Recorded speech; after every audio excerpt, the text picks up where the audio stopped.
गाय वासरूची मूर्ती घरात असल्यास काही खास उपाय केल्यास धनाची आवक वाढते आणि सुख समृद्धी नांदते आणि सकारात्मक ऊर्जा वाढते, आरोग्य चांगले राहते असे वास्तुशास्त्र व भारतीय परंपरेत मानले जाते. गाय वासरू घरात असणे शुभ मानले जाते, त्यामुळे घरात गाय वासरू ठेवा. घरात गाय वासरू ठेवल्याचे खूप चांगले असते. चला तर मग आपण जाणून घेऊया गाय वासरूची मूर्ती.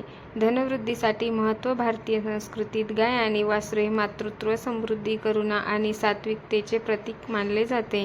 घरात गाय वासरूची मूर्ती असणे, घरात गाय वासरू असणे हे शुभ असते, म्हणजे साक्षात कामधेनूचे वास्तव्य असल्यास असे मानले जाते. मात्र फक्त मूर्ती ठेवणेच पुरेसे नसून योग्य दिशा, विधी आणि काळजी घेतली तरच त्यांचा पूर्ण लाभ मिळतो.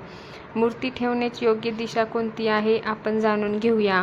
ईशान्य दिशा ही दिशा सर्वात उत्तम मानली जाते. ह्या ठिकाणी गाय वासरूची मूर्ती ठेवल्यास घरात धनलाभ व मानसिक शांती मिळते. उत्तर दिशा कुबेराची असल्याने तिथे मूर्ती ठेवल्यास आर्थिक स्थैर्य येते. मूर्ती पूजा घरात किंवा स्वच्छ जागी ठेवा. शयनकक्ष, बाथरूम किंवा स्वयंपाकघरात मूर्ती ठेवू नये. मूर्तीची योग्य कारणे. पूजा करा.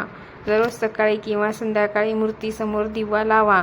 गाईला आवडणारे हळद, कुंकू, अक्षता आणि फुले अर्पण करा. शक्य असल्यास ओम नमो भगवते वासुदेवाय नमः किंवा गायत्री मंत्र जप करा. गुरुवारी किंवा सोमवारी मूर्तीची विशेष पूजा केल्यास धनवृद्धी लवकर होते. स्वच्छता आणि अपवित्रता महत्त्वाची. गाय वासरूची मूर्ती नेहमी स्वच्छ ठेवावी. धूळ साचू देऊ नका. आठवड्यातून एकदा स्वच्छ पाण्याने पुसून घ्या. घरात अस्वच्छता असल्यास लक्ष्मीचा वास नष्ट होतो, त्यामुळे स्वच्छता अत्यंत आवश्यक आहे. दान, धर्म आणि सेवा. धनाची आवक वाढवायची असेल तर केवळ पूजा नव्हे तर सेवाही आवश्यक आहे. शक्य असल्यास गाईला चारा, हिरवे गवत किंवा पोळी खायला द्या. गुरुवारी गरजू लोकांना अन्नदान किंवा वस्त्रदान करा. गायीबद्दल अपमानकारक बोलणे किंवा वर्तन टाळा. टाळण्याच्या चुका. तुटलेली किंवा खराब वस्तू, मूर्ती घरात ठेवू नये. गाय वासरू वेगवेगळ्या दिशेला तोंड करून असलेली मूर्ती टाळावी.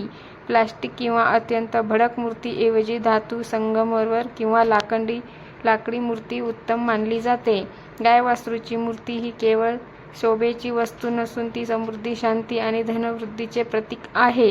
योग्य दिशा, श्रद्धा, नियमित पूजा आणि सेवाभाव याचा संगम घरात झाला तर लक्ष्मीचा वास वाढतो, अडथळे दूर होतात आणि चांगले दिवस यायला सुरुवात होते. आर्थिक स्थिती हळूहळू मजबूत होते. श्रद्धा आणि सकारात्मक विचाराने केलेले उपाय नक्कीच फलदायी ठरतात. जर तुम्हाला व्हिडिओ आवडला असेल तर लाईक, शेअर, सबस्क्राईब आणि शेअर करायला विसरू नका. कमेंटमध्ये लिहा. श्री स्वामी समर्थ. जय जय स्वामी समर्थ. धन्यवाद.